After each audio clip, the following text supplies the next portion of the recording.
నమస్కారం. ఘంటారావానికి స్వాగతం. ముందుగా ప్రధానాంశాలు.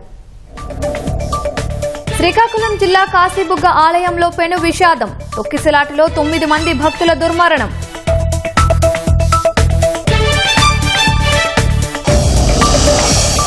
కార్తీక ఏకాదశి వేళ ఆలయానికి 15,000 మంది భక్తులు.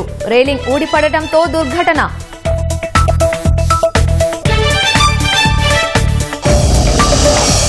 నేరుగా వెళ్లి సహాయ చర్యలు పర్యవేక్షించిన మంత్రి అచ్చెన్న. గాయపడిన వాళ్లెవరికీ ప్రాణాపాయం లేదని వెల్లడి.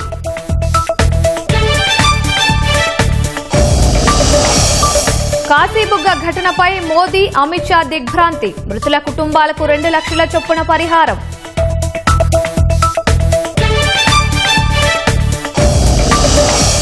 ప్రజల ప్రాణాలు పోవడంపై సీఎం ఆవేదన. విచారణ చేసి బాధ్యులపై చర్యలు తీసుకుంటామన్న చంద్రబాబు.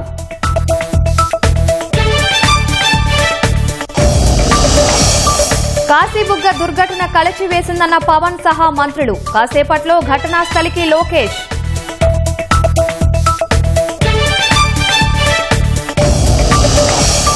అక్టోబరులో 1.96 లక్షల కోట్ల జీఎస్టీ వసూళ్లు. గతేడాదితో పోలిస్తే 4.6% పెరిగిందన్న కేంద్రం.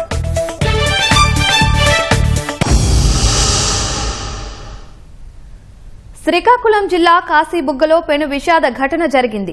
ఏకాదశి రోజున వెంకటేశ్వర స్వామి ఆలయంలో తొక్కిసలాట జరిగి 9 మంది దుర్మరణం పాలయ్యారు. 10ల సంఖ్యలో గాయపడ్డారు. క్షతగాత్రులకు వేర్వేరు ఆసుపత్రుల్లో చికిత్స అందిస్తున్నారు. పెద్ద సంఖ్యలో భక్తులు తరలిరావడం తొక్కిసలాటకు దారి తీసినట్టు అధికారులు అంచనా వేస్తున్నారు. ఓ ప్రైవేటు వ్యక్తి నిర్మించిన ఆలయంలో ఈ ఏడాది మే నెలలోనే దర్శనాలు ప్రారంభించారు. ఇప్పుడు తొక్కిసలాట జరిగింది.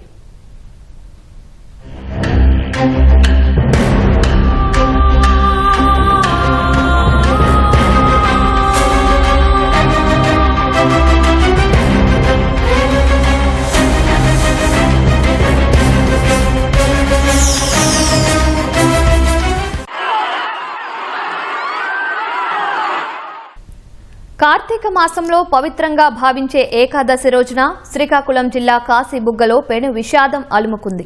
వెంకటేశ్వర స్వామి ఆలయంలో తొక్కిసలాట జరిగి 9 మంది భక్తులు చనిపోయారు. మృతుల్లో 8 మంది మహిళలు, 1 బాలుడు ఉన్నారు. 10ల సంఖ్యలో భక్తులు స్పృహ తప్పి పడిపోయారు.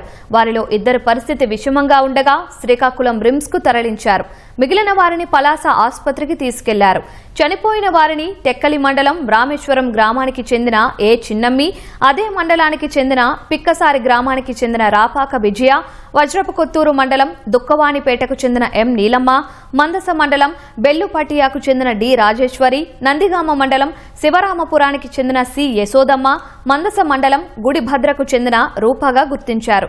సోంపేట మండలం బెంకిలికి చెందిన ఎల్ నిఖిల్, పలాస కాశీబుగ్గకు చెందిన డి అమ్ములు, మందసకు చెందిన బోర బృందావతిగా గుర్తించారు. విషమంగా ఉన్న వారిని నందిగామ మండలం రౌతువరానికి చెందిన ఒకే కళావతి, మందస మండలం బెల్లుపుటియావాసి రువ్వు కుమారిగా గుర్తించారు.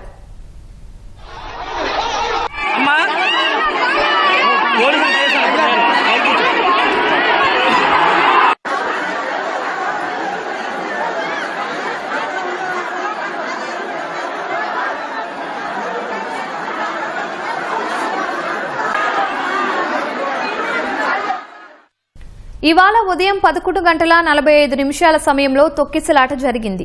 కార్తీక ఏకాదశి దర్శనాల కోసం కాశీబుగ్గ, పలాస, మందస, వజ్రపు కొత్తూరు, ఇచ్చాపురం మండలాల నుంచి భారీగా భక్తులు వచ్చారు. సుమారు 15,000 మంది భక్తులు వచ్చారని అధికారులు తెలిపారు. ఆలయంలో భక్తుల ప్రవేశానికి, దర్శన అనంతరం బయటకొచ్చేందుకు ఒక్కటే మార్గం ఉంది. ప్రవేశ మార్గం వద్ద భక్తుల తోపులాటతో రైలింగ్ విరిగిపోవడంతో ఒకరిపై ఒకరు పడిపోయారు. 1వ అంతస్తులో ఉన్న స్వామివారి దర్శనానికి వెళ్లేందుకు కొందరు భక్తులు ఇనుప రైలింగ్ పట్టుకుని ముందుకు సాగారు. సామర్థ్యానికి మించి రైలింగ్ పై భారం పడడంతో ఊడిపోయి కింద పడింది. ఈ పరిణామంతో రైలింగ్ వద్ద ఉన్న భక్తులంతా ఒక్కసారిగా కిందకు పడిపోయారు. ఈ క్రమంలోనే తొక్కిసలాట జరిగింది. ప్రమాదంలో ఘటనా స్థలం స్థలంలోనే 7 చనిపోగా ఆసుపత్రిలో మరో 2 మృతి చెందారు. సరైన నియంత్రణ, క్యూలైన్ల నిర్వహణ లేకపోవడం, భారీగా తరలివచ్చిన భక్తులు ఆలయం లోపలికి వెళ్లేందుకు పోటీ పడటం తొక్కిసలాటకు దారితీసింది.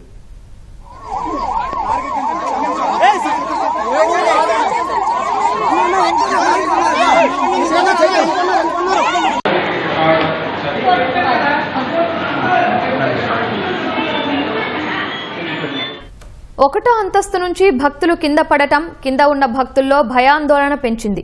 సురక్షిత ప్రదేశానికి వెళ్లాలనే ప్రయత్నంలో కింద ఉన్న భక్తులంతా పరుగులు తీయడం తొక్కిసలాటకు దారితీసింది. ఈ క్రమంలోనే 9 మంది మృత్యువాత పడ్డారు. పదుల సంఖ్యలో గాయపడ్డారు.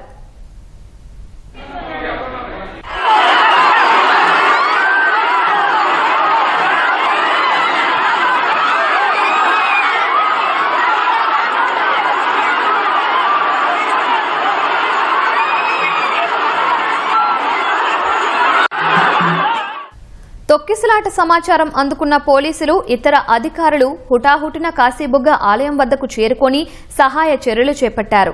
ఈ ఘటనలో గాయపడిన వారిని వెంటనే ఆసుపత్రికి తరలించారు. ఈ ఘటనలో స్పృహ తప్పి అస్వస్థతకు గురైన వారిలో 2 పరిస్థితి ఆందోళనకరంగా ఉన్నందున శ్రీకాకుళం రిమ్స్ కు తరలించారు. మిగిలిన వారిని పలాస ప్రభుత్వాసుపత్రికి తరలించి చికిత్స అందిస్తున్నారు.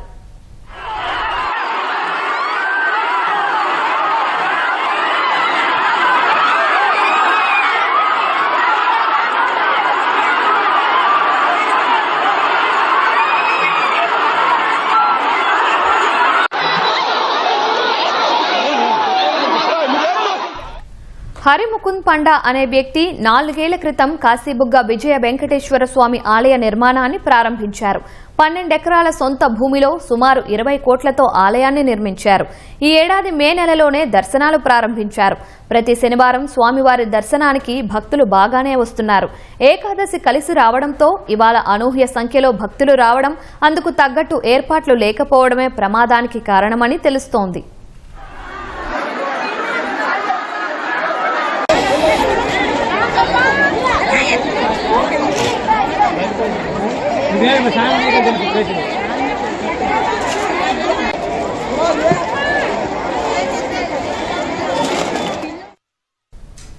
ఒకరిపై ఒకరు పడి తోసుకోవడంతోనే ప్రమాదం జరిగిందని ఆసుపత్రిలో చికిత్స పొందుతున్న భక్తులు తెలిపారు. ఆ సమయంలో రద్దీ ఎక్కువగా ఉందన్న భక్తులు తేరుకునే లోపే ఘటన జరిగిపోయిందన్నారు. మధ్యలో ఎన్సిస్తున్నారు, అట్నుంచి ఇట్నుంచి పారుతున్నారు, అట్నుంచి దర్శనం అయిపోయింది, అట్నుంచి ఇట్నుంచి అవగానే మధ్యలో ఎన్సిస్తున్నారు. గజాలు తాగి తలుపు పడిపోయింది, మధ్య నుండి పండు.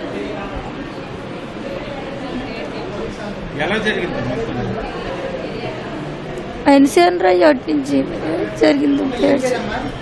ఆదం మరి ఎంతందుకోదు ఓటు జనం ఎంతమంది ఏడు చెప్తాను. 10 మంది 20 మంది మనిషి మీద పడిపోతే ఏడు చెప్తాను. కోవిల్ కానీ వచ్చాము, విష్ణు కోవిల్ ఇప్పుడు ఏకాదశి అనుకుని వచ్చాను. వస్తే గద్దె అయిపోయింది నా బతుకు. మనుషుల మీద మనుషులకు పడిపోతుంటే నా కాలు రాడుకే మధ్య నుండి పోయింది, 2 కాళ్ళు ఇరిగిపోయింది. అయ్యా మా ఇంట్లో ఆడపిల్ల ఎవరు లేరు, 3 మగ పిల్లని. మా ఆయనకి కిడ్నీ పేషెంట్, డయాలసిస్ అవుతుంది. నా పరిస్థితులు అయిపోయింది. ఎప్పుడు రాదు, ఈ పొద్దు రావడానికి నాకు మనసు పుట్టింది. ఇక్కడ కావడానికి కావాలా చూస్తాను విష్ణు కోవిల్ అనుకుని వచ్చాను. వస్తే ఇలాంటి పరిస్థితి అయిపోయింది నా బతుకు. నాకు 3 మగ పిల్లలే, ఆడపిల్లలు ఎవరు లేరు. మా ఆయనకి ఇక్కడ పలాసలో డయాలసిస్ అవుతుంది. ముందు గేటు వేసా, నాన్నకి కొందరికి వగ్గిసా దయసింకి. ఆ దయసం చేసుకుని వచ్చిన తర్వాత ఒక్కసారి దోయ తీయడం, ఆ దయసం చేసుకుని వచ్చిన అందరూ తోసా. ఆ తోసి కింద నేను ఉండిపోయాను, నా మీద మా 3 పడిపోయారు. ఇది జరగడం గేయట్లేదండి. మేము మామూలుగా వెళ్ళామండి. వెళ్ళిన తర్వాత ముందు డోర్ క్లోజ్ చేస్తారు అన్నమాట. ఆ క్లోజ్ చేసిన తర్వాత ఏంటంటే ఇటు నుండి చాలా మంది బోటింగ్ మీద తోసుకుని మీదకి వెళ్ళారు. ఒకసారి డోర్లో అటు నుండి తీస్తారు. తీయగానే అటు నుండి వాళ్ళు ప్రెషర్ చేసుకుని కిందకు వచ్చారు. ఈ వాళ్ళు ప్రెషర్ వల్ల మరి ఇటు నుండి వాళ్ళు మరి తట్టుకోలేక పడిపోయారు. ఆ పడిపోవడం వల్ల ఏంటంటే కొంతమంది ఒకరి మీద పడిపోవడం వల్ల మరి ఇక్కడ తీయండి అంటే ఎవరికి ఏడు తీసేస్తాం, మనుషుల మీద మనుషులు పెడితే తీయలేం కదా. ఆ లెక్క మీద మరి తీయడం కాలేదు. మా ఆవిడ ఉన్నదే సార్, నాకు ముందు వెళ్ళిపోయింది, లోపు వెళ్ళిపోయింది కదా అనుకోను. తర్వాత చూస్తే కింద ఉన్నది ఇది. అది కారణం. ఒకే తావ పెట్టారు, 2 దారులు ఉన్నాయి. వెళ్ళే వరకు ఒక దోవ, వచ్చే వరకు దోవ అలా పెట్టింది. ఏం కలగపోయింది. వెళ్ళే వరకు తావ ఉంది, వచ్చే వరకు తావ ఉంది. అలా పెట్టలేదు వాళ్ళు. వెళ్ళే వాళ్ళు 2 పక్కల వెళ్తారు, వచ్చే వాళ్ళు కూడా 2 పక్కల వస్తారు. దాని కారణం వల్ల ఈ తోపుసలాట జరిగిపోయింది. చిన్నంశ నుంచి గుడికి వెళ్ళాం సార్. ఈరోజు ఏకాదశి శనివారం అని గుడికి వెళ్ళాం సార్. అక్కడ జనాల్లో తోస్తారు. ఆ రాడ్ ఇరిపోయింది సార్. ఆ రాడ్ ఇరిపోయి నా 2 కాళ్ళ మీద పడిపోయినాయి సార్. పడిపోగానే జనాలందరూ నా 2 కాళ్ళ మీద పడిపోయింది. ఒక కాలు ఇరిపోయింది, ఒక కాలు ఏమైందో నాకు తెలియదు, బరువుగా ఉంది. అంతవరకే సార్. నాకు అయిన తర్వాత నాకు మతి లేదు సార్. ఆ పడవ మనుషులు కదా, నా కొట్లో నాకు ఏటి కనిపించలేదు సార్. మా ఊరు 13 మనిషి వెళ్ళాం సార్ ఆటో బుక్ చేసుకొని. మీరు ఎక్కడి నుంచి వచ్చారమ్మా? ఏం జరిగింది అక్కడ? మేము టెక్కల మండలం అంజలాపురం నుండి వచ్చినామండి. గుడి చూడడానికని వచ్చినాము, కానీ ఇంత భీమస్తంగా ఉంటుందని మేము అనుకోలేదు. దాని మీద ఏంటంటే కొంచెము వెళ్ళే వాళ్ళకి ఒక తావ ఇవ్వాలి, వచ్చే వాళ్ళకి ఒక తావ ఇవ్వాలి. అలా కాకుండా యాగం ఒకటే తావ అయితే ఆ వచ్చిన వాళ్ళు ఈ ఎల్లులు మొత్తం కుమ్ములాడిపోయి పక్కన గజాలు ఉన్నాయి కదండి, వాటి మీద నుండి తిరబడిపోయామండి. ఈమెకి మొత్తం అడిస్తారండి. వాటి మీద మేము జనాలతో చూసి మేము ఆగిపోయినాం. మెట్ల కాడేనే ఉన్న జనాలలో చాలా ఘోరమండి. ఇదినట్టుగా దేవుడి కాడికి వెళ్తే దేవుడు ఇలాగే చూస్తుంది ఇదేనట్టు. కానీ కొంచెం అక్కడ పోలీసులు ఎవరో ఒకరికి సెక్యూరిటీ లాగా పెట్టేసి మంచిగా ఇచ్చేస్తే కదండి బాగున్నాం. కొంచెం జనం కాపాలి. మా వల్ల తప్పు ఉంది, ఎందుకంటే ఈ జనం అనుకుని వెళ్ళకూడదు. కానీ మేము ఎందుకు తెలుసు వెళ్ళాము, కొంచెం ఆపాలి కదండి.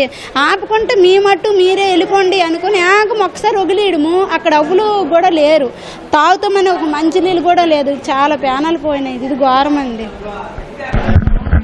టెంపుల్ దారి అనేది చాలా చిన్నదండి. జనాభా చాలా మంది ఉన్నారు, కానీ సైజు మాత్రం చాలా చిన్నది. ఒకే సైడ్ ఎక్కడమో దిగడం అయిపోయిందండి. మనుషులు తోపులాట్లోన పడిపోయినాయి. ఆ స్టీల్ వేసున్నారు కదా, అవి కూడా చాలా వీక్గా ఉన్నాయి. అవి మెయిన్ పడిపోవడం వల్ల అవి సపోర్ట్గా పట్టుకోయింతము. అవి పట్టుకోవడం వల్ల అవి పడిపోవడం వల్ల దాని మీద పడిపోయారు అందరండి. 11:30, 12 ఈ సమయంలో. చాలా మంది అండి. మేము ఇచ్చాపురం నుండి వచ్చామండి. ఇచ్చాపురం దగ్గరలో మాది ధర్మపురం గ్రామం వచ్చాము. మా ఊళ్ళు కూడా కింద మేము ఒక 20 మంది వచ్చామండి. ఆటోలు 2 ఆటోలల్లా. నేను ఆటో డ్రైవర్ని. నేను కూడా దర్శనానికి వెళ్ళాను, కానీ ఇచ్చేది అక్కడ నేను ఉన్నానండి. నా పక్కనే ఇద్దరు, ఆ బాబు కూడా నా కిందే ఉండిపోయాడు, ఆ గ్రిల్స్ కిందే ఉండిపోయాడు. చనిపోయి బాబు ఒక 11-12 సంవత్సరాలు అవుతుంది. అతను కూడా చాలా కింద ఉండిపోయాడు. ఇప్పటి వరకు మాకు సుమారు 30 క్యాజువాలిటీస్ వచ్చాయి. అందులో అందరూ కూడా ఒకరిని ఒకళ్ళు కుమ్ముకోవడం వల్ల, తోసుకోవడం వల్ల కౌంటు దెబ్బలు, గాయాలు అయ్యి ఊపిరాడని స్థితిలో వచ్చారు. చాలామంది కాళ్ళు విరిగిపోయి, చేతులు విరిగిపోయి, మక్క విరిగిపోయి చాలా క్యాజువాలిటీస్ వచ్చాయి. వాళ్ళందరికీ కూడా ఫస్ట్ ఎయిడ్ ఇవ్వడం జరిగింది. ఎముకల డాక్టర్ గారు అందరూ కూడాను వెంటనే కట్లు వేయడం అన్నీ జరుగుతుంది. అన్ని డిపార్ట్మెంట్స్ డాక్టర్స్ కూడా అవైలబుల్గా ఉండి వాళ్ళకి ఇంజెక్షన్స్, ట్రీట్మెంట్ అన్నీ అందిస్తున్నాం. 24 hours ఇక్కడే అందరూ ఉంటున్నాం. ఆల్ డ్యూటీస్లో ఉన్న స్టాఫ్ కూడా అందరూ ఇక్కడ అవైలబుల్గా ఉన్నారు. చాలామందికి చిన్న గాయాలు, కొంతమందికి తీవ్రమైన గాయాలు, 2 మాత్రం చనిపోయారు. వాళ్ళు బ్రాడ్ డెడ్గా తెచ్చారు. 2 క్యాజువాలిటీస్ ఉంటే వాళ్ళిద్దరిని కూడా ప్రైవేట్ అంబులెన్స్లోని జెమ్స్కి ఒకరిని మెడికవర్కి ఒకరిని షిఫ్ట్ చేయడం జరిగింది. ఇప్పుడున్న వాళ్ళందరూ కూడాను చిన్న గాయాలతో ఉన్న వాళ్ళు, వీళ్ళెవరికి కూడా ప్రాణాపాయ స్థితిలో లేని వాళ్ళందరూ ఉన్నారు. ఇప్పుడు ఇవాళ ఏకాదశి అని ఒక 10 మందిలా బయలుదేరినాం. మా ఊరు నుండి బయలుదేరినాం. 10 గంటలకు బయలుదేరాము. 11:30కి ఇక్కడికి వచ్చాము. గుడి దర్శనాలు బాగా అయిన తర్వాత డోర్లు వేసే కానీ కుమ అయ్యారు. అయిన తర్వాత ఇవేమో తెగిపోయేవి, ఇరిగిపోయిన తర్వాత పడిపోయిన తర్వాత మగపిల్లలు కాసినారు. కొందరు చచ్చిపోయారు, కొందరు కాలు ఇరిగిపోయి, కొందరు చేతులు ఇరిగిపోయి. ఏమైందో మరి మాకు తెలియలేదు. అంబులెన్స్ వచ్చి మాకు వేసుకొని వచ్చింది. అంతవరకే తెలుసు నాకు, మరి నాకు తెలియదు. ఏకదని వచ్చాం సార్. ఇట్నుండి వెళ్ళాము, ఫ్రీగా దర్శనాలు అయిపోయేవి. అటు నుండి వచ్చాము. అటు నుండి వస్తాడికి డోర్ మూసేశారు. డోర్ మూస్తే అందరూ డోర్ తీయండి, ఎందుకండి ఇంత ఇదంటే 11:30 అయింది, డోర్ తీయండి అని ప్రతి ఓళ్ళు కూడా అంటుంటే మీకు ఏడు తెలుసు ఇదే అదనుకుని అతను కొద్దిగా కలబడ్డారు. డోర్ తీశారు, మొత్తం ఎక్కువ జనం అవ్వడం వల్ల డోర్ తీశారు, మళ్ళీ డోర్ గబెక్కుని మూసేశారు. మూసేయడం వల్ల లేట్ అయిందంటే అందరం కుబీలు అయిపోవడం వల్ల ముందుకి 8 రాడ్లు ఉన్నాయి. ఆ రాడ్ల మీద కొందరు పడిపోగానే మరి వాళ్ళ మగాళ్ళు అందరూ వచ్చి ఏడ్చేసారంటే ఆ కింద పడిపోయిన వాళ్ళకి ఎక్క తీస్తే వాళ్ళకి డోర్లు తీయండి అని ఎంతసేపు అయినా మరి ఆ డోర్లు తీయలేదు. వాళ్ళు తీయడం వల్ల ఉన్నోళ్ళు ఎంతమంది సజెషన్ పేరు తెలియదు నాకు, దెబ్బలు మాత్రం తగిలేవి బాగా, అంతవరకే తెలుసు. అంతవరకు ఏమని సార్ ఎక్కడి నుండి అందరం కూడా మరి కింద పోవటం మరి ఎవరికి కూడా సర్చ్ లేదు. 2 అబ్బాయిలు వచ్చి ప్రతి వాళ్ళకి కూడా తీశారు. అక్క చెయ్యవ్వండి అక్క, మీరు ఏట అనుకోకండి అక్క, మేము తీస్తాం అక్క, రాయండి అక్క, చెయ్యవ్వండి అక్క అనుకుని వాళ్ళ మీద పైపుల మీద తీశారు. మరి అందరికి కూడా ఉన్నోళ్ళకి అందరూ మరి ఏటైందని విషయం మరి తేలదు. అంబులెన్స్ రాగానే మేము అలాగే వచ్చేసాం సార్, అంతవరకే.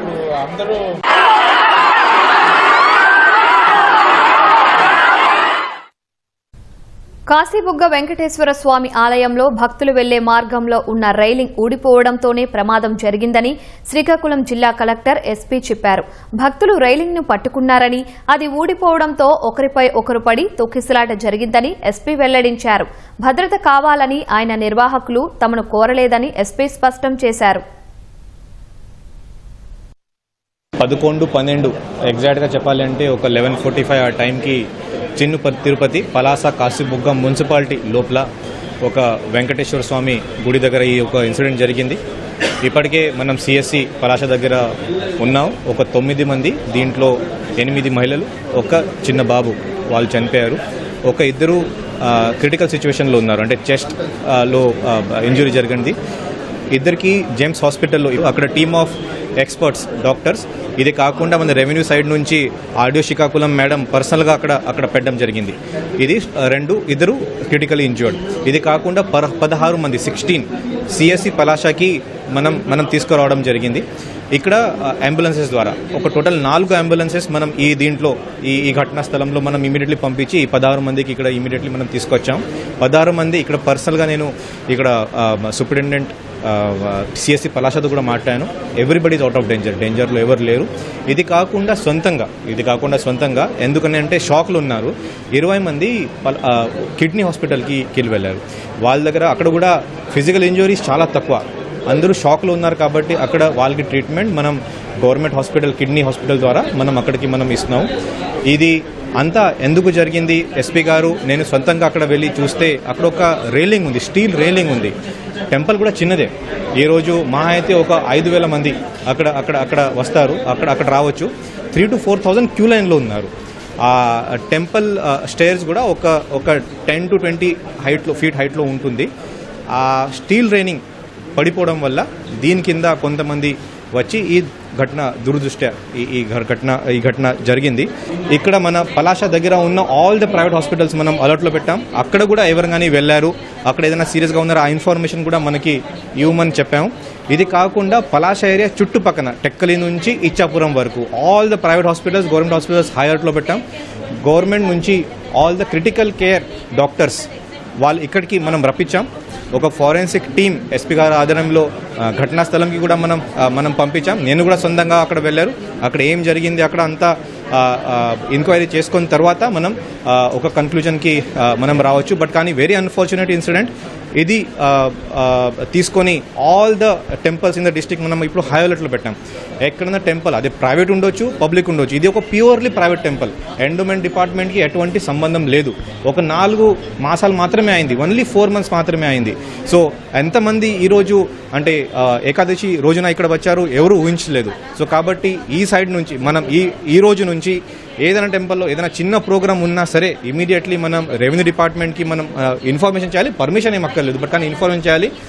మనం ఇంటెలిజెన్స్ ద్వారా అలాగే రెవెన్యూ డిపార్ట్మెంట్ ద్వారా ఎంతమంది రావచ్చు, ఎక్కడి నుంచి రాపోతున్నారు అంతా ఇన్ఫర్మేషన్ తీసుకొని అప్పుడు మాత్రమే అక్కడ సఫిషియెంట్గా పోలీస్ బందోబస్తు కానీ మన గవర్నమెంట్ నుంచి ఒకవేళ ఎండోమెంట్స్ టెంపుల్ ఉంటే అక్కడ భక్తుల కోసం అన్ని మిగతా ఏర్పాటు కానీ, ఇది కాకుండా స్టాండర్డ్ ఆపరేటింగ్ ప్రొసీజర్ కింద దగ్గర ఉన్న హాస్పిటల్స్ పిఎస్సి కానీ సిఎస్సి కానీ అలాగే tertiary care hospitals private and government అది మనం ఇప్పుడు స్టార్ట్ చేసాం.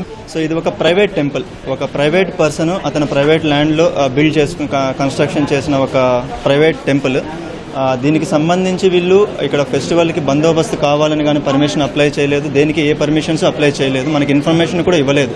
బట్ ఎప్పుడైతే మనకి మార్నింగ్ తెలిసిందో ఇట్లా క్రౌడ్ వస్తున్నారని తెలిసిందో అప్పుడు మనం పంపించాం, ఫోర్స్ని కూడా పంపించాము, అలాంగ్ విత్ లోకల్ ఆఫీసర్స్ పంపించాము. బట్ ఇక్కడ ఇన్సిడెంట్ జరగడానికి మెయిన్ రీజన్ ఏంటంటే ఆ ఎగ్జిట్ గేట్ నుంచి ఎవరైతే అందరూ ఎంటర్ అవ్వడానికి ఆ స్టెప్స్ ఏదైతే 6 feet హైట్ స్టెప్స్ ఉన్నాయో టెంపుల్ దగ్గర, అది ఎంటర్ చేయడానికి ట్రై చేసినప్పుడు అక్కడ ఉన్న రైలింగ్, క్యూ లైన్ కట్టాల్సిన రైలింగ్ ఏదైతే ఉందో అది వీక్ కండిషన్లో ఉంది, కన్స్ట్రక్షన్ అంత ప్రాపర్గా లేదు. అది ఒక్కసారిగా మనకి కొలాప్స్ అయిపోవడం వల్ల పబ్లిక్ ఒకరిపైన ఒకరు పడిపోయారు. ఆ ప్రాసెస్లో జరిగింది ఇది. దానికి సంబంధించి మనం ఆల్రెడీ కేసెస్ రిజిస్టర్ చేస్తున్నాము. ఆ ఓనర్స్ని వాళ్ళందరూ కూడా మనం కస్టడీలోకి తీసుకున్నాము. సిచ్యువేషన్ ఇస్ కంప్లీట్లీ కంట్రోల్లో ఉంది. ఇప్పుడు ఆ క్రౌడ్ అంతా అక్కడ నుంచి మనం క్లియర్ చేశాము. ఇప్పుడు ఇక్కడ హాస్పిటల్లో వీళ్ళకి కూడా ప్రొసీజర్ అంతా కంప్లీట్ చేసి అది చేస్తాం. టెంపుల్ నుంచి వాళ్ళు ఎటువంటి ఇన్ఫర్మేషన్ కానీ ఎటువంటి పర్మిషన్కి అప్లై చేయడం కానీ పోలీస్ బందోబస్తు కావాలని అడగడం కానీ చేయలేదు. మనకి ఎప్పుడైతే ఇన్ఫర్మేషన్ వచ్చిందో మార్నింగ్ ఇట్లా 4:30, 6కి ఆ మధ్యలో క్రౌడ్ పెరుగుతోందన్న ఇన్ఫర్మేషన్ వచ్చిందో అప్పుడు మనం ఫోర్స్ని పంపించాం కానీ బట్ ఎప్పుడైతే అక్కడ మనకి ఆ రైలింగ్ డ్యామేజ్ అయిపోయిందో, ఆ కన్స్ట్రక్షన్ వీక్ ఉండడం వల్ల ఆ క్రౌడ్ ఆ భయంలో ఒకరిపైన ఒకరు పడిపోవడం వల్ల జరిగిన ఇన్సిడెంట్ ఇది. ప్యూర్గా టెంపుల్ ఆ ప్రైవేట్ పర్సన్స్ ఎవరైతే ఉన్నారో వాళ్ళ నెగ్లిజెన్స్ క్లియర్గా కనిపిస్తుంది. దీంట్లో ప్రాపర్గా మనకి ఇన్ఫర్మేషన్ ఇవ్వకపోవడం, ఈవెన్ రెవెన్యూ అథారిటీస్కి కానీ పోలీస్కి కానీ ఎవరికి చెప్పకపోవడం వల్ల జరిగింది ఇది. సో దాన్ని నెక్స్ట్ ప్రొసీజర్ అది కంప్లీట్ చేస్తాం. కాశీబుగ్గ ఘటనపై ఆలయ నిర్వాహకుడు హరిముకుంద్ పాండా ఆవేదన వ్యక్తం చేశారు. ప్రతి శనివారం 2000 మంది భక్తులు ఆలయానికి వస్తుంటారని చెప్పారు. ఇంతమంది భక్తులు వస్తారని, ఇంత ఘోరం జరుగుతుందని ఊహించలేదని చెప్పారు. భక్తుల సంఖ్యపై అంచనా లేకపోవడం వల్లే పోలీసుల భద్రత కోరలేదని స్పష్టం చేశారు. హరిముకుంద్ పాండాతో కలెక్టర్, ఎస్పీ మాట్లాడారు. ప్రస్తుతం ఆలయం పోలీసు పహారాలో ఉండగా ఆవరణలోనే హరిముకుంద్ పాండా కూడా ఉన్నారు. కాశీబుగ్గలో తొక్కిసలాట జరిగి 9 మంది మరణించడం బాధాకరమని సీఎం చంద్రబాబు అన్నారు.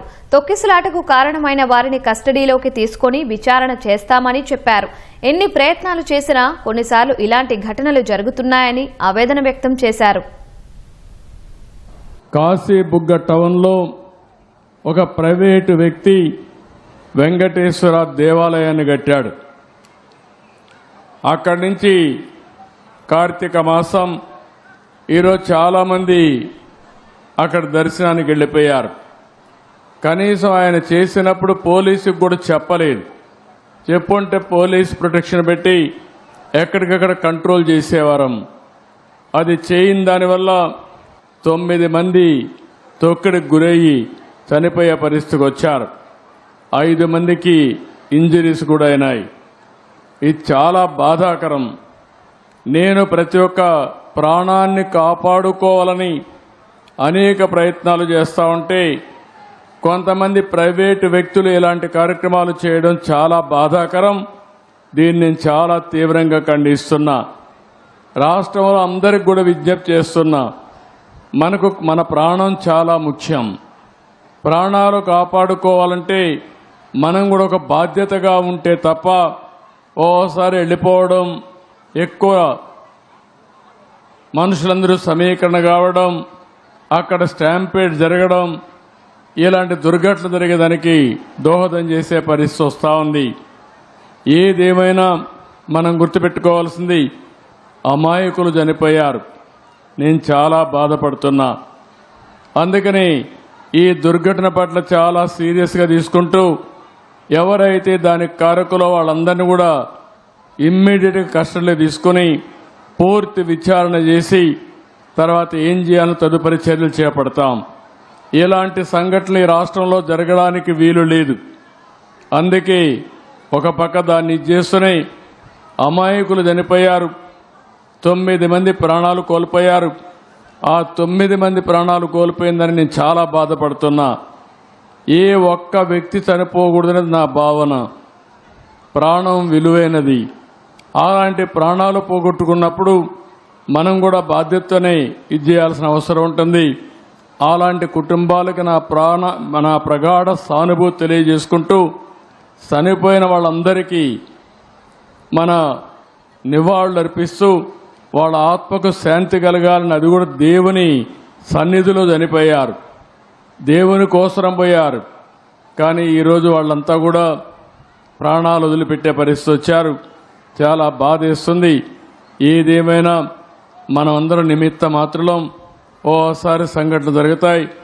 జరగకూడదని ఎన్ని ప్రయత్నాలు చేసినా కొన్ని సంఘటనలు జరుగుతున్నాయి. కాశీబుగ్గ వెంకటేశ్వర స్వామి ఆలయంలో రైలింగ్ ఊడిపడటంతో ఒకరిపై ఒకరు పడి తొక్కిసలాట జరిగిందని హోంమంత్రి అనిత తెలిపారు. తొక్కిసలాటలో మహిళా భక్తులు మృతి చెందడం బాధాకరమన్నారు. దుర్ఘటనపై సమగ్ర విచారణకు ఆదేశించినట్లు వెల్లడించారు. చాలా దురదృష్టకర సంఘటన ఈరోజు శ్రీకాకుళం జిల్లా కాశీబుగ్గ వెంకటేశ్వర స్వామి ఆలయంలో జరిగిన సంఘటన. దురదృష్టవశాత్తు సుమారుగా 7 మహిళలు తొక్కిసలాట్లో చనిపోవటం అనేది నిజంగా చాలా విచారించదగ్గ విషయం. చాలా దురదృష్టంగా భావించాలి. ఏదైతే కాశీబుగ్గ వెంకటేశ్వర స్వామి ఆలయం ఉన్నదో అది ఒక ప్రైవేట్ ఆలయం. అది దానికి సంబంధించి 4 నెలల క్రితం అది ఓపెన్ అయిందని కూడా లోకల్ ఎమ్మెల్యే గారు కూడా చెప్పడం జరిగింది. కార్తీక మాసం శనివారం ఏకాదశి ఈ 3 కలిసి రావటం వల్ల మహిళా భక్తులు చాలా మంది ఆ టెంపుల్కి వెళ్ళడం, అదే టెంపుల్కి సంబంధించి ఆ టెంపుల్ కూడా ఒక ఫ్లోర్లో ఉండేటట్టుగా ఉంటుంది. అంటే కింద నుంచి ఒక 20 స్టెప్స్ కూడా ఉంటాయి. ఆ స్టెప్స్ దగ్గర ఉన్న రైలింగ్ ఊడి పడిపోవడం వల్ల అక్కడ మహిళలు పడిపోవడం, వాళ్ళ మీద చాలా మంది ప్రజలు కూడా పడిపోవడం వల్ల ఊపిరాడక చనిపోయే పరిస్థితి వచ్చింది. చాలా దురదృష్టకర సంఘటన. క్షతగాత్రులందరినీ కూడా మెరుగైన వైద్యం అందించడానికి నియర్ బై హాస్పిటల్స్ కూడా పంపించడం జరిగింది. ఇమ్మీడియట్గా మంత్రి అచ్చెన్నాయుడు గారు, కొండపల్లి శ్రీని గారు, లోకల్ ఎమ్మెల్యే గారు అందరూ కూడా అక్కడే ఉండి సహాయక చర్యలు పర్యవేక్షిస్తున్నారు. డిపార్ట్మెంట్, పోలీస్ డిపార్ట్మెంట్, అదేవిధంగా ఫైర్ డిపార్ట్మెంట్ కూడా ఇమ్మీడియట్గా అక్కడికి చేరుకొని సహాయక చర్యల్లో పాల్గొంటున్నారు. వాళ్ళ చనిపోయిన వాళ్ళ కుటుంబాలకి రాష్ట్ర ప్రభుత్వం తరఫున ప్రగాఢమైన సానుభూతిని తెలియజేసుకుంటున్నారు. కాశీబుగ్గ తొక్కిసలాట ఘటనపై ప్రధాని మోదీ, కేంద్ర హోంమంత్రి అమిత్ షా దిగ్భ్రాంతి వ్యక్తం చేశారు. మృతుల కుటుంబాలకు ప్రధాని ప్రగాఢ సానుభూతి తెలిపారు. క్షతగాత్రులు త్వరగా కోలుకోవాలని ప్రార్థిస్తున్నానని తెలిపారు. మృతుల కుటుంబాలకు 2 లక్షల రూపాయల చొప్పున పరిహారం ప్రకటించారు. క్షతగాత్రులకు 50,000 రూపాయల చొప్పున పరిహారం అందిస్తామన్నారు. మృతుల కుటుంబ సభ్యులకు అమిత్ షా ప్రగాఢ సానుభూతి తెలిపారు. గాయపడిన భక్తులు త్వరగా కోలుకోవాలని ప్రార్థిస్తున్నట్లు చెప్పారు. పేదల జీవితాల్లో వెలుగులు తీసుకురావడమే కూటమి ప్రభుత్వ లక్ష్యమని సీఎం చంద్రబాబు తెలిపారు. ప్రజాసేవలో ప్రజల మనిషిగా ఉండాలనే ఉద్దేశంతోనే స్వయంగా లబ్ధిదారుల ఇంటికే వెళ్లి పింఛన్లు పంపిణీ చేసినట్లు వివరించారు. సత్యసాయి జిల్లా పెద్దన్నవారిపల్లెలో పింఛన్లు పంపిణీ చేసిన అనంతరం ప్రజావేదిక వద్ద నిర్వహించిన సభలో సీఎం ప్రసంగించారు. నిద్రలేస్తే నేరుగా ఇంటికే పింఛన్లు వచ్చే విధంగా ఏర్పాట్లు చేసినట్లు సీఎం చెప్పారు. నాకు అనునిత్యం జ్ఞాపకం ఉంటుంది. నిద్ర లేసినప్పటి నుంచి కూడా నేను మిమ్మల్ని గురించి ఆలోచిస్తూ ఉంటాను. నా ఆలోచన అంతా ఒకటే, ఏ ఒక్క వ్యక్తికి, ఏ ఒక్క కుటుంబానికి ఇబ్బంది లేకుండా మీ జీవితాల్లో ఏ విధంగా వెలుగు తేగలుగుతామో ఆలోచిస్తున్నాను. సంక్షేమ కార్యక్రమాలు అవసరం. అభివృద్ధి చేస్తేనే సంక్షేమ కార్యక్రమాలకు డబ్బులు వస్తాయి. సుపరిపాలన చేస్తేనే మనకు వచ్చే ఆదాయం పెరుగుతుంది. అదే మరిగా సంక్షేమంగా కూడా సుజావుగా ఇచ్చే అవకాశం ఉంటుంది. నేను అందుకే 1వ తారీఖున ప్రతి నెల పేదల సేవలో కార్యక్రమం పెట్టాను. నేను కూడా బటన్ నొక్కచ్చు, ఇంట్లో కూర్చోవచ్చు, పరదాలు కట్టుకొని రావచ్చు. కానీ నేను ఒకటే ఆలోచించాను, ప్రజాసేవలో ప్రజా మనిషిగా ఉండాలనే ఉద్దేశంతో మీ ముందుకు వస్తున్నా, మీ ఇంటికి వస్తున్నా, మీ ఇంట్లోనే మీకు పింఛన్లు ఇస్తున్నా. అది మునుపటి పరిపాలనకు ఇప్పుడు పరిపాలనకు వ్యత్యాసం. ఆ రోజు ఆకాశంలో వస్తే కిందన చెట్లు నరికేసేవారు. అంటే విధ్వంసం ఏ విధంగా జరిగిందో మీరు చూశారు. ఈరోజు మీరు చూస్తున్నారు. ఒకప్పుడు ఆనాటి పాలకులు చెప్పారు, పెన్షన్లు ఇవ్వడానికి 2,55,000 మంది, 2,62,000 మందిని వాలంటీర్లు పెట్టామని ఒక పెన్షన్ ఇవ్వడానికి. అదే యంత్రాంగం ఈరోజు మీరు చూస్తే నిద్ర లేస్తే మీ ఇంటికి నేరుగా పింఛన్లు వస్తున్నాయా లేదా అని మిమ్మల్ని అడుగుతున్నా. ముందు కంటే మెరుగ్గా వస్తున్నాయా లేదా అని మిమ్మల్ని అడుగుతున్నా. ఎక్కడ పింఛన్ ఇచ్చారో మా కంప్యూటర్లో ఆటోమేటిక్గా వచ్చేస్తుంది. ఏ టైంలో ఏ వ్యక్తికి ఏ స్పాట్లో ఇచ్చారో నేరుగా వస్తుంది. దాంతో నేను తృప్తి పడలేదు. సాయంత్రం మళ్ళా మీకు ఒక IVRS మెసేజ్ పంపిస్తున్నా. ఆ మెసేజ్ ప్రకారం వచ్చిన అధికారి సక్రమంగా ఇచ్చాడా, లేకుంటే మిమ్మల్ని తక్కువగా చూశాడా, చులకనగా చూశాడా, అది కూడా తెప్పించుకుంటున్నా. ఇవన్నీ చేస్తున్నానంటే నాకు ఈ పేదవాళ్లపైన ఉండే ప్రేమ నాకుండడమే కాదు, అధికార యంత్రాంగానికి కూడా అదే భావన ఉండాలనే ఉద్దేశంతో ఈ ప్రభుత్వం పనిచేస్తున్నామని చెప్పి కూడా నేను మీకు తెలియజేస్తున్నా. పోలవరం ప్రాజెక్టును జగన్ తన పాలనలో గాలికి వదిలేసి ఇప్పుడు ప్రాజెక్టుపై అవాస్తవాలు, అసత్యాలు మాట్లాడుతున్నారని మంత్రి తిమ్మల రామానాయుడు అన్నారు. పోలవరం విలీన మండలం వేరేలపాడులో పర్యటించిన మంత్రి నిర్వాసితులకు పరిహారం చెక్కులు పంపిణీ చేశారు. 41.15 కాంటూరు పరిధి వరకు పరిహారం పూర్తయిందన్న మంత్రి మిగిలిన వారికి త్వరలోనే పరిహారం అందిస్తామని స్పష్టం చేశారు. సర్వే లోపాల కారణంగా అనర్హులైన వారికి న్యాయం చేస్తామని మంత్రి నిమ్మల తెలిపారు. ఈ కూటమి ప్రభుత్వం పోలవరం ప్రాజెక్టుని పూర్తి చేయడానికి ఎంత ప్రాధాన్యత ఇస్తుందో, ఆ ప్రాజెక్టు కోసం ఆస్తులు పొలాలను కోల్పోయినటువంటి నిర్వాసితులకు కూడా అంతే ప్రాధాన్యత ఇస్తూ వాళ్ళ కళ్ళల్లో ఆనందం, వాళ్ళ కుటుంబం అంతా కూడా సంతోషంగా ఉండాలని. అందుకే ఈ కూటమి ప్రభుత్వ అధికారులు వచ్చినటువంటి ఈ సంవత్సర కాలంలోనే మొన్న జనవరిలో 900 కోట్ల రూపాయలు సంక్రాంతికి, ఈ దీపావళికి మళ్ళీ ఇప్పుడు ఒక 1000 కోట్ల రూపాయలు వాళ్ళకి నిధులు అకౌంట్లో జమ చేస్తూ ఉన్నాం. ఆ రోజునటువంటి ముఖ్యమంత్రి తాడేపల్లి రాజప్రసాదాల్లో ఆయన మొద్దు నిద్రపోవడంతో సమస్యలు పెరిగాయి. అందులో నిర్వాసితుల సమస్యలు కూడా ఉన్నాయి. అందులో భాగంగానే ఈ రోజు ఏదైతే నాన్ లోకల్ అని ఆ రోజు కొంతమంది ఎవరికైనా ఇష్టం లేకపోతే కొట్టిన పరిస్థితులు కూడా ఉన్నాయి. ఇప్పుడు ముంపుకు గురి అయ్యేటువంటి గ్రామం కూడా 45లో చూపించి ఇప్పుడు అందట్లేదు వాళ్ళకి. అటువంటి సమస్యలు కొన్ని దృష్టికి వస్తూ ఉన్నాయి. కొంతమందికి 17లో కట్ ఆఫ్ పెట్టారు. కొన్ని గ్రామాలు 22 కట్ ఆఫ్ ఉన్నాయి. ప్రతి గ్రీవెన్స్ని కూడా నెంబర్ వేసి దాన్ని పరిష్కరించాలి. పరిష్కరించలేకపోతే ఎందుకు పరిష్కరించలేకపోయామో వాళ్ళకి తెలియజెప్పాలి. ఇట్లా రెస్పాన్సిబిలిటీ బాధ్యతాయుతంగా ప్రతి అధికారి కూడా పనిచేసి తీరాలి అని చెప్పి క్లియర్గా ఇన్స్ట్రక్షన్స్ ఇచ్చాం. సాధ్యమైనంత వరకు ఈ R&R ఎవరైతే ఉన్నారో, అర్హులు ఎవరైతే ఉన్నారో వాళ్ళందరికీ కూడా క్లియర్ చేసేటువంటి బాధ్యత అయితే ఈ ప్రభుత్వం ఖచ్చితంగా తీసుకుంటుంది. విశాఖలోని సమతా కళాశాల వద్ద ఉద్రిక్త పరిస్థితులు నెలకొన్నాయి. విద్యార్థి సాయి తేజ ఆత్మహత్య ఘటనపై న్యాయం చేయాలంటూ విద్యార్థులు, తల్లిదండ్రులు పెద్ద సంఖ్యలో కళాశాల ఎదుట ఆందోళనకు దిగారు. సాయి తేజకు న్యాయం జరిగే వరకు కళాశాల వద్ద నుంచి కదిలేది లేదని విద్యార్థులు స్పష్టం చేశారు. జిల్లా కలెక్టర్ వచ్చి హామీ ఇవ్వకపోతే నిరసన విరమించమంటూ వారు పట్టుబట్టారు. రోడ్డుపై సాయి తేజ కుటుంబ సభ్యులు, విద్యార్థి సంఘాలు కలిసి నిరసన వ్యక్తం చేశాయి. ఈ సందర్భంగా పోలీసులకు, విద్యార్థులకు మధ్య తోపులాట చోటు చేసుకుంది. కళాశాల గేట్లు తోసుకుంటూ విద్యార్థులు లోపలికి ప్రవేశించేందుకు ప్రయత్నించగా పోలీసులు అడ్డుకున్నారు. పోలీసులు భారీగా మోహరించగా 2 వర్గాల మధ్య తీవ్ర వాగ్వాదం చోటు చేసుకుంది.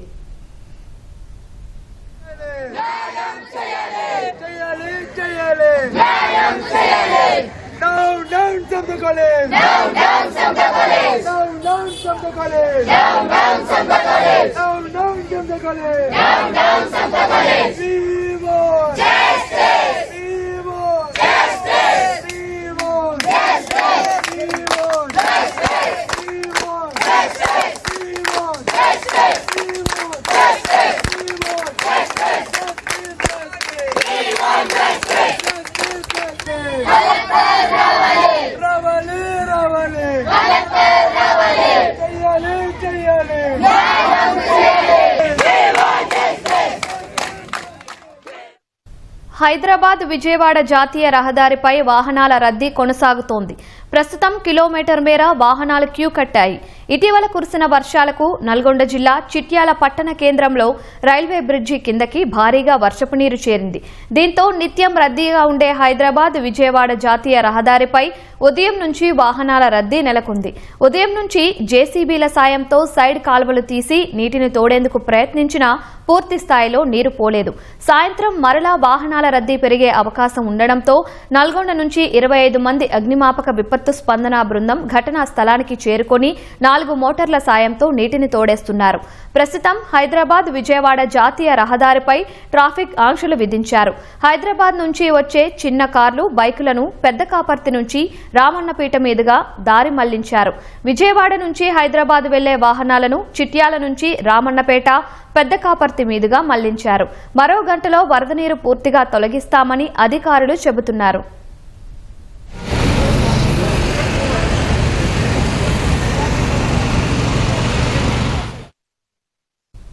బీహార్లో అధికారంలోకి వస్తే ప్రతి ఇంటికి ఓ ప్రభుత్వ ఉద్యోగం ఇస్తామన్న హామీని ఆర్జేడీ అగ్రనేత తేజస్వి యాదవ్ పునరుద్ఘాటించారు. ఈ హామీ అమలు సాధ్యమేనా అని మీడియా ప్రశ్నించగా తనకు వయసు లేకపోవచ్చు కానీ పరిణతి ఉందని ఆయన సమాధానం ఇచ్చారు. దాని ఆధారంగానే ప్రతి ఇంటికో ప్రభుత్వ ఉద్యోగం అనే హామీ ఇచ్చినట్లు తేజస్వి తెలిపారు. ఆర్థిక న్యాయం, సమ్మిళిత వృద్ధితో బీహార్ను దేశంలోనే నెంబర్ 1 రాష్ట్రంగా మార్చాలనే లక్ష్యంతో పనిచేయనున్నట్లు చెప్పారు. బీహార్లో పట్టపగలే హత్యలు జరుగుతున్నా ఎన్డీఏ ప్రభుత్వం పట్టించుకోవటం లేదని విమర్శించారు. అన్ని రంగాల్లో విఫలమైన ఎన్డీఏ ప్రభుత్వాన్ని ఈ ఎన్నికల్లో ప్రజలు గద్దె దింపనున్నారని తేజస్వి యాదవ్ జోస్యం చెప్పారు. दिन दहाड़े हत्या हो जाती है, नामदर्ज FIR होता है, फिर भी जो है प्रचार प्रसार में थाने के आगे से आरोपी जो है गुजरता है, प्रचार करता है. हत्या हुई, किसी एक व्यक्ति पे कार्रवाई नहीं हुई. क्या चुनाव आयोग का कानून केवल विपक्षी लोगों के लिए, सत्ता पक्ष के लोगों के लिए कोई कानून नहीं है? अपराधी बेलगाम हो चुके हैं और सत्ता में बैठे लोग संरक्षण दे रहे हैं. ये स्पष्ट हो गया है. कोई गिरफ्तारी अब तक नहीं हुई है. क्यों नहीं हुई है? लगातार जो है चुनाव आयोग गायब है. 10-10 हजार रुपए चुनाव के बीच में बांटा जा रहा है, रिश्वत दी जा रही है. चुनाव आयोग कहीं नहीं नजर आ रहा, कोई एक्शन नहीं ले रहा. जनता बिहार की देख रही है. इस बार चुनाव में भाजपा और एनडीए को सरकार से बाहर करने का काम कर रही है. దేశ రాజధాని ఢిల్లీ పేరును ఇంద్రప్రస్థగా మార్చాలన్న డిమాండ్లు క్రమంగా పెరుగుతున్నాయి. ఢిల్లీ పేరు ఇంద్రప్రస్థగా మార్చాలని ఇప్పటికే విశ్వ హిందూ పరిషత్ డిమాండ్ చేస్తుండగా తాజాగా బీజేపీ ఎంపీ ప్రవీణ్ ఖండేల్వాలా కూడా కేంద్ర హోంమంత్రి అమిత్ షాకు లేఖ రాశారు. ఢిల్లీ పేరును ఇంద్రప్రస్థగా మార్చితే అది చారిత్మక, సాంస్కృతిక, నాగరికత మూలాలను ప్రతిబింబిస్తుందన్నారు. అలాగే ఢిల్లీ పాత రైల్వే స్టేషన్, అంతర్జాతీయ విమానాశ్రయాల పేర్లు కూడా మార్చాలని బీజేపీ ఎంపీ కోరారు. ఢిల్లీలో పాండవుల విగ్రహాలను ఏర్పాటు చేయాలన్నారు. చారిత్రక నగరాలైన ప్రయాగ్రాజ్, అయోధ్య, ఉజ్జయిని, వారణాసి వాటి మూలాలకు అనుగుణంగా ఉన్నాయని, అదేవిధంగా ఢిల్లీ ఎందుకు ఉండకూడదని ఆయన అన్నారు. ఈ మార్పు భావితరాలకు దేశ చరిత్ర, సంస్కృతి, పాండవుల నీతి, ధర్మాన్ని తెలియజేస్తుందన్నారు. ఈ లేఖను అమిత్ షాతో పాటు ఢిల్లీ సీఎం రేఖా గుప్తాలకు పంపించినట్లు బీజేపీ ఎంపీ తెలిపారు. దారిద్ర్య రహిత రాష్ట్రంగా కేరళ అవతరించింది. ఈ మేరకు ఆ రాష్ట్ర ముఖ్యమంత్రి పినరయి విజయన్ శాసనసభలో ప్రకటించారు. దేశంలో అత్యంత దుర్భర పేదరికాన్ని నిర్మూలించిన తొలి రాష్ట్రంగా కేరళ గుర్తింపు పొందిందన్నారు. కేరళ రాష్ట్ర ఆవిర్భావ దినోత్సవం సందర్భంగా సీఎం ఈ విషయాన్ని వెల్లడించారు. రాష్ట్ర ప్రభుత్వం ఇప్పటి వరకు 21,263 మందికి మొదటిసారిగా రేషన్ కార్డులు, ఆధార్, పెన్షన్లు వంటి ముఖ్యమైన పత్రాలు మంజూరు చేసిందని తెలిపారు. 4,394 కుటుంబాలకు జీవనోపాధి ప్రాజెక్టుల ద్వారా పని కల్పించామన్నారు. ప్రజలందరికీ సమాన హక్కులు, నివాసం, విద్య, వైద్యం అందుతున్నట్లు తెలిపారు. దీనివల్ల రాష్ట్రం అత్యంత దుర్భర పేదరికం నుంచి బయటపడిందని ముఖ్యమంత్రి పేర్కొన్నారు. ముఖ్యమంత్రి ప్రకటనను కాంగ్రెస్ నేతృత్వంలోని ప్రతిపక్ష నేతలు తప్పుబట్టారు. ప్రభుత్వం తప్పుడు ప్రకటనలతో ప్రజలను మోసం చేస్తోందని విమర్శిస్తూ సభ నుంచి వాకౌట్ చేశారు. అక్టోబరులో వస్తు సేవల పన్ను జీఎస్టీ వసూళ్లు 1.96 లక్షల కోట్లుగా నమోదయ్యాయి. గతేడాది అక్టోబరులో పోలిస్తే వసూళ్లు 4.6% పెరిగాయి. ఈ మేరకు కేంద్ర ఆర్థిక శాఖ ఓ ప్రకటన చేసింది. స్థానిక విక్రయాలను సూచించే స్థూల దేశీయ రాబడి 2.0% పెరిగి 1.45 లక్షల కోట్లుగా ఉంది. దిగుమతులపై పన్నుల రాబడి 12.84% పెరిగి 50,884 కోట్లుగా నమోదైంది. గతేడాది అక్టోబర్తో పోలిస్తే ప్రస్తుతం జీఎస్టీ రీఫండ్లు 26,934 కోట్లకు పెరిగాయని కేంద్ర ఆర్థిక శాఖ తెలిపింది. రిఫండ్ల అనంతరం నికర జీఎస్టీ వసూలు 1.69 లక్షల కోట్లు అని వివరించింది. 375 వస్తువులపై జీఎస్టీ తగ్గించడంతో ఈసారి విక్రయాల్లో జోరు కనిపించిందని నిపుణులు అంటున్నారు. పాలనకు సాంకేతిక జోడింపు దిశగా కూటమి ప్రభుత్వం కీలక ముందడుగు వేసింది. ఉమ్మడి జిల్లా కేంద్రాల్లో ఒకే నమూనాతో పనిచేసే 13 ఆర్టీజీఎస్ కమాండ్ కంట్రోల్ సెంటర్లను ఏర్పాటు చేసేందుకు సిద్దమైంది. రాజధానిలోని ప్రధాన కేంద్రానికి వాటిని అనుసంధానం చేయనుంది. ఈ పనులన్నీ డిసెంబర్ నాటికి పూర్తి చేయాలని లక్ష్యం నిర్దేశించుకుంది. మొంతా తుఫాను ప్రభావాన్ని ముందుగా అంచనా వేసి ప్రజల్ని అప్రమత్తం చేయడంలో real time governance society RTGS సాంకేతికత కీలకంగా మారింది. భారీ విపత్తులోనూ ప్రాణనష్టం నివారించడం సాధ్యమైంది. సీఎం చంద్రబాబు సహా ఉన్నతాధికారులు, మంత్రులు ఆర్టీజీఎస్ సాంకేతికత ఆధారంగా ప్రజల్ని అప్రమత్తం చేశారు. ఈ నేపథ్యంలో రాష్ట్రంలోని 13 ఉమ్మడి జిల్లాల్లో ఆర్టీజీఎస్ కేంద్రాలు ఏర్పాటు చేయాలని ప్రభుత్వం సంకల్పించింది. ఉమ్మడి జిల్లా కేంద్రాల్లో 13 ఆర్టీజీఎస్ కమాండ్ కంట్రోల్ సెంటర్లను ప్రభుత్వం ఏర్పాటు చేస్తోంది. వాటిని రాజధానిలోని ప్రధాన కేంద్రానికి అనుసంధానం చేయనుంది. వాటి ఏర్పాటుకు మౌలిక సదుపాయాలు కల్పించి అన్ని ప్రభుత్వ విభాగాల సమాచారాన్ని అక్కడి ఆర్టీజీఎస్ కేంద్రాలకు అనుసంధానం చేయనుంది. జిల్లాల్లో నిర్మించే కేంద్రాల పర్యవేక్షణ బాధ్యతల్ని ఆయా జిల్లాల కలెక్టర్లకు అప్పగించనుంది.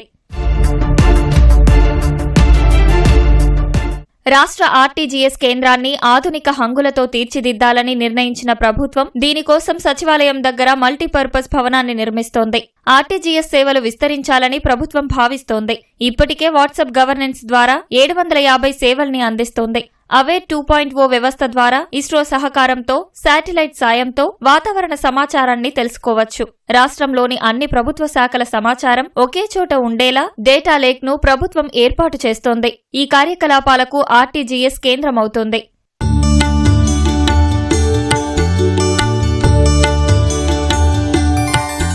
ఆర్టీజీఎస్ రాష్ట్ర స్థాయి భవనాల్లో అనేక ప్రత్యేకతలు ఉండనున్నాయి. వాటిలో రాష్ట్ర స్థాయి ఇంటిగ్రేటెడ్ కమాండ్ కంట్రోల్ ఏర్పాటు చేయనున్నారు. 240 మంది ఆపరేటర్లు పనిచేసేలా వర్క్ స్టేషన్ టేబుల్ ఏర్పాటు చేయనున్నారు. 338 మందితో సమావేశం నిర్వహించేలా పెద్ద సమావేశ మందిరం, 14 మందితో సమావేశమయ్యేందుకు వీలుగా mini conference hall, CM, RTGS director కార్యాలయాలు ఉండనున్నాయి. జిల్లా ఆర్టీజీఎస్ కేంద్రాల్లో ఇంటిగ్రేటెడ్ కమాండ్ కంట్రోల్ సెంటర్ ఏర్పాటు చేయనున్నారు. జిల్లా real time governance, CCTV data centre ఉంటాయి. ఏపీ ఫైబర్ నెట్ లిమిటెడ్ స్థాయి నెట్వర్క్ సెంటర్, కలెక్టర్, ఎస్పీలు సమీక్షించేందుకు సమావేశ మందిరం ఏర్పాటు చేయనున్నారు.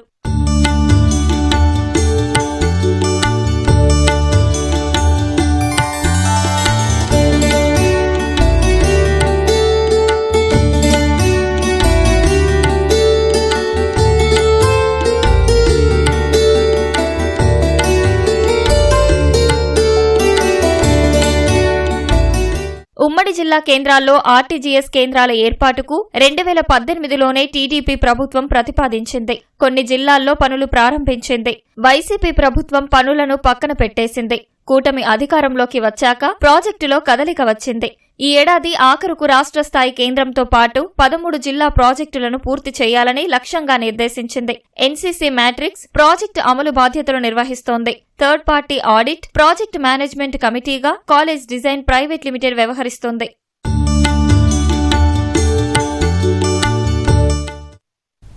అనకాపల్లి జిల్లా నర్సీపట్నంలో ఈటీవీ ఆధ్వర్యంలో కార్తీక దీపోత్సవం కాసేపట్లో ప్రారంభం కానుంది. మరింత సమాచారం మా ప్రతినిధి ఆదిత్య పవన్ ప్రత్యక్ష ప్రసారం ద్వారా అందిస్తారు. కార్తీక ఏకాదశి పుణ్య పర్వదినం రోజున కార్తీక దీపారాధన కోసం నర్సీపట్నం సంసిద్ధమైంది. ETV Andhra Pradesh, ETV Telangana, ETV life సంయుక్తంగా నిర్వహిస్తున్నటువంటి ఈటీవీ కార్తీక దీపోత్సవానికి మరికొద్ది సేపట్లో దీపారాధన చేయడానికి అశేషంగా మొత్తం నర్సీపట్నంలో ఉన్నటువంటి మహిళలంతా సంసిద్ధంగా ఉన్నారు. మనం చూడొచ్చు, మైదానం మొత్తం నిండిపోయింది. నర్సీపట్నం పరిసర ప్రాంతం నుంచి పెద్ద సంఖ్యలో మహిళలు వచ్చి కార్తీక దీపారాధనలో పాల్గొంటున్నారు. ఈరోజు శనివారం, అందులోనూ ఏకాదశి. కార్తీక మాసం మించిన మాసం లేదు. అటువంటి మాసం రోజున కార్తీక దీపారాధన చేసి ఆ యొక్క శివకేశుల యొక్క స్మరణ చేయడానికి పెద్ద ఎత్తున నర్సీపట్నం సంసిద్ధమైంది. ప్రస్తుతం మనతోటి విజయబాబు ఉన్నారు, వారితో మాట్లాడదాం. ఎలా ఉంది నర్సీపట్నంలో మరికొద్ది సేపట్లో కార్తీక దీపారాధన జరుగుతుంది, ఏమంటారు? ముఖ్యంగా అండి, ఇది మొదటిసారి నర్సీపట్నం చరిత్రలో ఈ విధంగా ఎప్పుడూ కూడా మేము మహిళలు ఈ విధంగా వచ్చి ఇంత డిసిప్లైన్గా కూర్చొని కార్తీక మాసం అప్పుడు అది ఏకాదశి రోజు ఇలాగ దాంట్లో ముఖ్యమైన భాగం ఏంటంటే ఈటీవీ వారు ఈనాడు వారు ఆధ్వర్యంలో ఇలా చేయడం మేము అదృష్టంగా భావిస్తున్నాం. ఎందుకంటే డిసిప్లిన్ మారుపేరు ఈటీవీ దానికి సంబంధించి మేము ఎప్పుడైతే ఆర్గనైజ్ చేయడానికి వచ్చినట్టే మేము ఒక నమ్మకం మీద ముందుకు వెళ్ళిపోయాం. ఈరోజు చూస్తే నిన్న మొన్న అక్కడ వర్షాలు పడుతున్నా కానీ ఇంత భారీ ఎత్తున కార్యక్రమాన్ని ఈ విధంగా ఆర్గనైజ్ చేయడం, అది కూడా ఏజెన్సీ ముఖద్వారం. ఇది ఇలాంటి దగ్గర శివుడు ఆశీర్వాదం, ఏకాదశి రోజు విష్ణుమూర్తి ఆశీర్వాదం, వెంకటేశ్వర ఆశీర్వాదం ఈ రోజు ప్రజలందరికీ దక్కే విధంగా లోక కళ్యాణం కోసం ఈ కార్యక్రమం చేయడం చాలా సంతోషంగా భావిస్తున్నానండి. ఏమంటారు, ఎలా ఉంది? మహిళలంతా పెద్ద సంఖ్యలో పాల్గొంటున్నారు, ఏమంటారు? ఇది చాలా అదృష్టం అండి. ఇది మహిళలు మొత్తం ఇక్కడ పార్టిసిపేట్ చేయడం అనేది చాలా నర్సీపట్నాన్ని ఎంతో అదృష్టం చేసుకుని ఉంది. ఇంకా మరియు ఇంకెక్కువ చెప్పాలంటే మహిళలకు మెయిన్ ఏంటి ఈరోజు ఏకాదశి కూడా ఈరోజు రావడం అనేది చాలా స్పెషల్ మాట. నిన్న అనుకున్నారు కానీ ఈ రోజు అనుకోవడం మాత్రం చాలా స్పెషల్గా భావిస్తున్నాను. ఈ పెద్ద సంఖ్యలో మహిళలంతా పాల్గొంటున్నారు. ముఖ్యంగా నర్సీపట్నం ఏజెన్సీ ముఖద్వారం ఉత్తర వాహిని యొక్క క్షేత్రం ఉన్న ప్రాంతం ఇది. బలిచక్రవర్తి ఈశ్వరుని పూజించినటువంటి ప్రాంతం ఇది. అటువంటి ప్రాంతంలో నర్సీపట్నంలో ఏజెన్సీ ముఖద్వారంలో మరికొద్ది సేపట్లో ఈటీవీ కార్తీక దీపోత్సవం ప్రారంభమవుతుంది. మహిళలంతా పెద్ద సంఖ్య ఈ కార్యక్రమంలో పాల్గొంటున్నారు. కార్తీక మాసం రోజున, ఏకాదశి రోజున అటు శివుణ్ణి ఇటు కేశవుణ్ణి ఇద్దరిని పూజించేటువంటి అదృష్టం వచ్చినందుకు మహిళలంతా ఆనందాన్ని వ్యక్తం చేస్తున్నారు. మరికొద్ది సేపట్లో ఈటీవీ కార్తీక దీపోత్సవం ప్రారంభమవుతుంది. కెమెరా పర్సన్ సాయితో ఆదిత్య పవన్, నర్సీపట్నం. ధన్యవాదాలు ఆదిత్య పవన్. ఎన్నో ఏళ్లుగా గ్రామ కంఠాల్లోని భూముల్లో ఇల్లు, దుకాణదారులకు ప్రభుత్వం తీపి కబురు చెప్పింది. ఆయా స్థలాలకు యాజమాన్య హక్కులు కల్పించే స్వామిత్వ కార్యక్రమాన్ని గాడిలో పెడుతోంది. వైసీపీ హయాంలో నామమాత్రంగా చేసి జగన్ ఫోటోలతో ఇచ్చిన పుస్తకాల స్థానంలో ప్రభుత్వ చిహ్నంతో కొత్త కార్డులు అందుబాటులోకి రానున్నాయి. గ్రామ కంఠాల్లో ఇళ్లు, దుకాణాలు, ఇతర నిర్మాణాలకు, స్థలాలకు యాజమాన్య హక్కులు కల్పించే స్వామిత్వ కార్యక్రమం గాడిన పడుతోంది. వచ్చేడాది మార్చి నాటికి 45 లక్షల ఆస్తులకు యాజమాన్య హక్కులు కల్పిస్తూ ప్రాపర్టీ కార్డుల్ని ప్రభుత్వం జారీ చేయనుంది.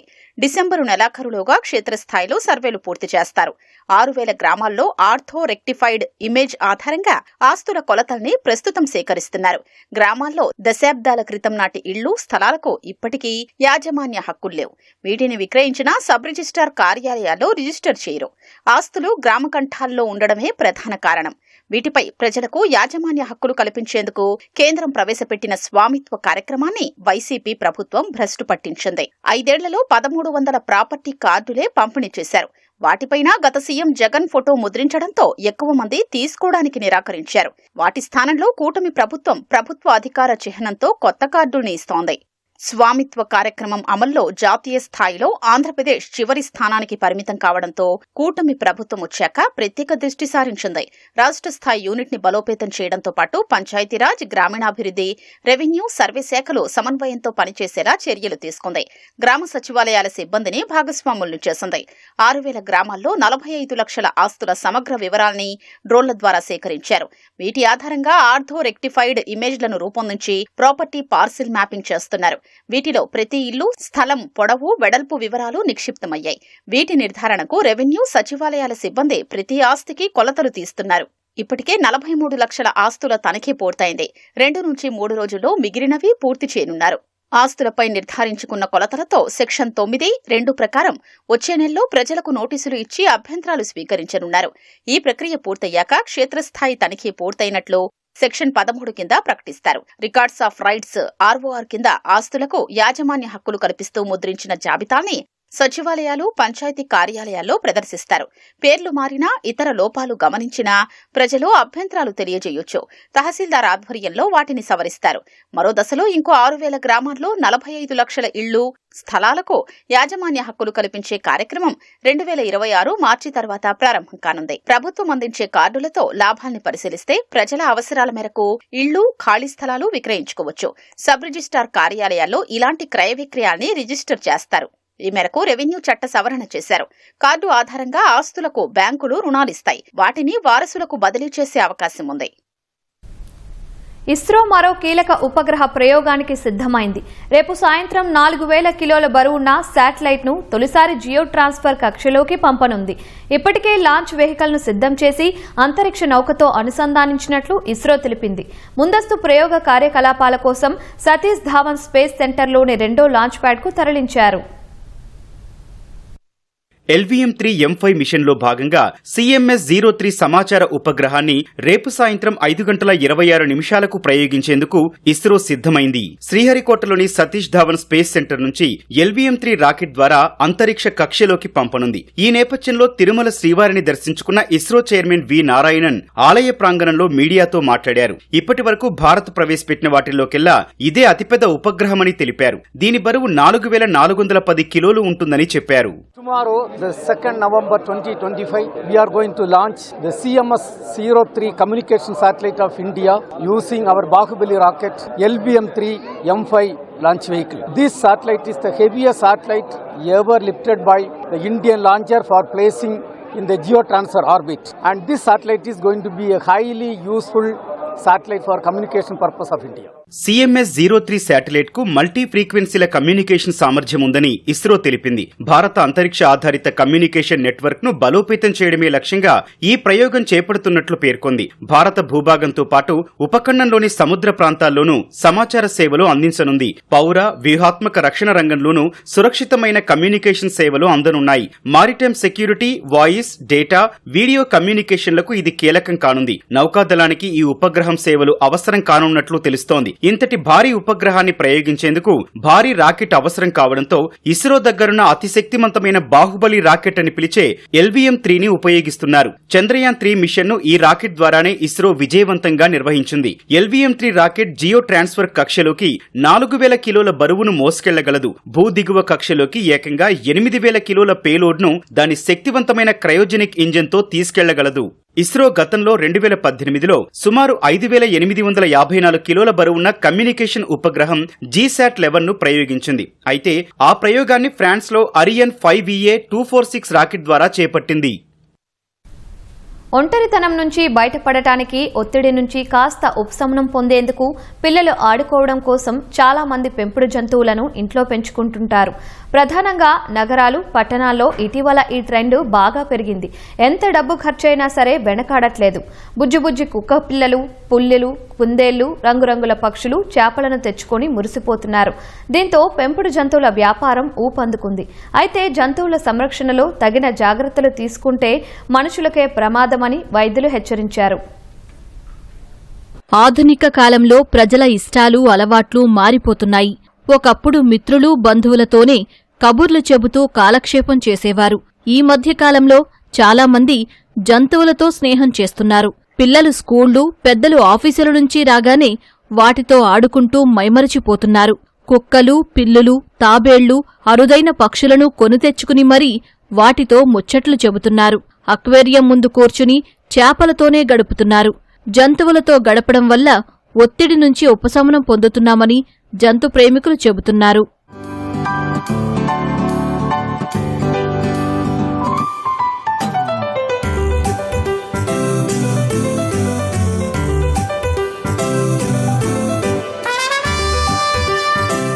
యాక్చువల్గా నేను పెట్ లవరే. మా ఇంట్లో డాగ్స్ ఉన్నాయి, పెంచుకుంటుంటాము. ఫిష్ ట్యాంక్ అయితే తీసుకున్నాను నేను, ఒక చిన్న ఫిష్ బౌల్ తీసుకున్నాను. అండ్ నాది, నా హస్బెండ్ అండ్ పాపది చిన్న 3 ఫిషెస్ తీసుకున్నాను. మైండ్కి కొంచెం రిఫ్రెషింగ్గా అనిపిస్తుందండి. మనం మార్నింగ్ టు ఈవినింగ్ ఆఫీస్కి వెళ్ళి వచ్చిన తర్వాత పెట్స్తో టైం స్పెండ్ చేయడం అనేది చాలా మనకి ప్లెజెంట్గా అనిపిస్తుంది. పీస్ ఆఫ్ మైండ్ ఉంటుంది. మనం కేర్ చేయడం అనేది ఒక ఆహ్లాదమైన ఫీలింగ్ కలుగుతుంది. పెట్ లవర్స్ కూడా పెరిగారు నాకు తెలిసి ఈ మధ్యకాలంలో. ఇంట్లో పెంచుకుంటే చాలా మంచిది. ఇంట్లో పెంచుకోవడం వల్ల మనకి హెల్ప్, మన వీటితో మనం ఆడుకోవచ్చు, ఎంజాయ్ చేయొచ్చు వీటితో. డాగ్స్ అంటే ఇష్టము. అది స్కూల్ నుంచి రాగానే అవి మా వైపు వచ్చి ఆడుకుంటాయి. రాగానే పలకరించి అప్పుడు సంతోషం కలిగిద్ది. జంతు ప్రేమికులు పెరిగిపోవడంతో వాటి విక్రయాలు పెరిగాయి. పెట్ సెంటర్లు ఏర్పాటు చేసి రకరకాల జంతువులు, పక్షులను తెచ్చి అమ్ముతున్నారు. వ్యాపారం జోరుగా సాగడంతో పాటు ఎంతో మందికి ఉపాధి కల్పిస్తున్నారు.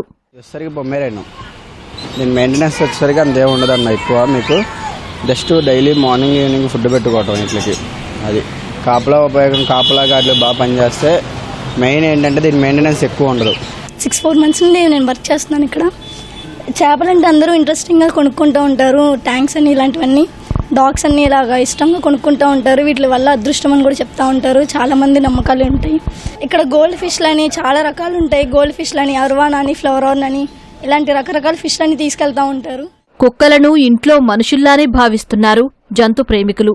వాటికి చిన్న కష్టం వచ్చినా తల్లడిల్లిపోతున్నారు. మెరుగైన వైద్య సేవల కోసం ఆసుపత్రులను ఆశ్రయిస్తున్నారు.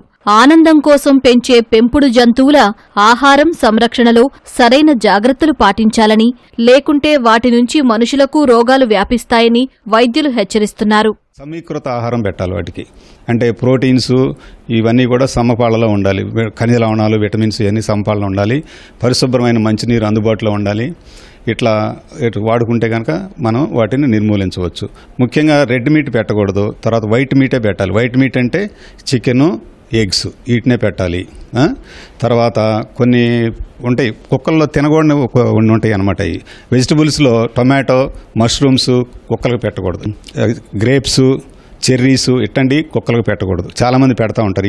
వీటి వల్ల కొన్ని అనర్థాలు జరుగుతాయి.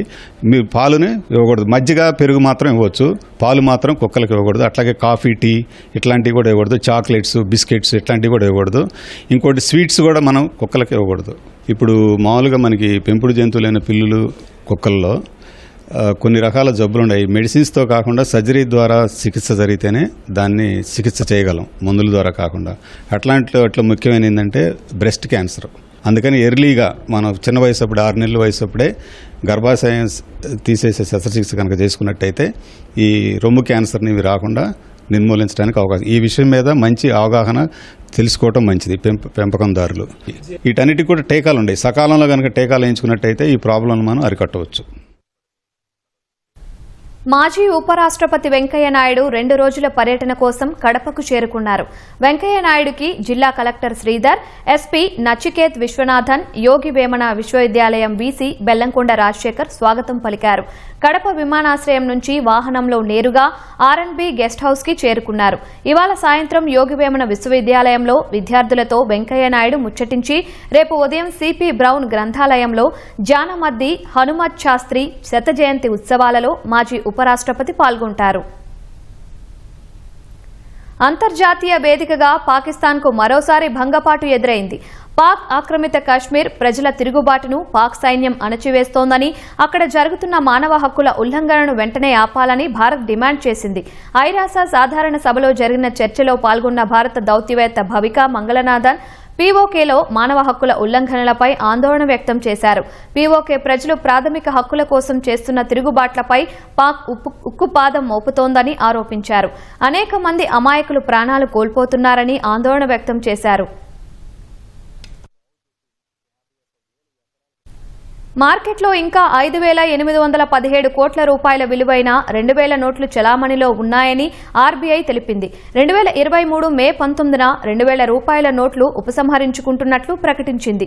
ఆ సమయానికి 3.56 లక్షల కోట్ల రూపాయల విలువైన 2,000 నోట్లు మార్కెట్లో చలామణిలో ఉండగా గత నెల 31 నాటికి 5,817 కోట్ల రూపాయలకు తగ్గాయని ఆర్బీఐ వెల్లడించింది.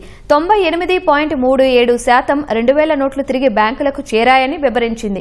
ఇంకా ఎవరి దగ్గరైనా 2,000 రూపాయల నోట్లు ఉంటే వాటిని ఆర్బీఐ ప్రాంతీయ కార్యాలయాల వద్ద మార్పిడి లేదా డిపాజిట్ చేసుకోవచ్చని రిజర్వ్ బ్యాంక్ సూచించింది.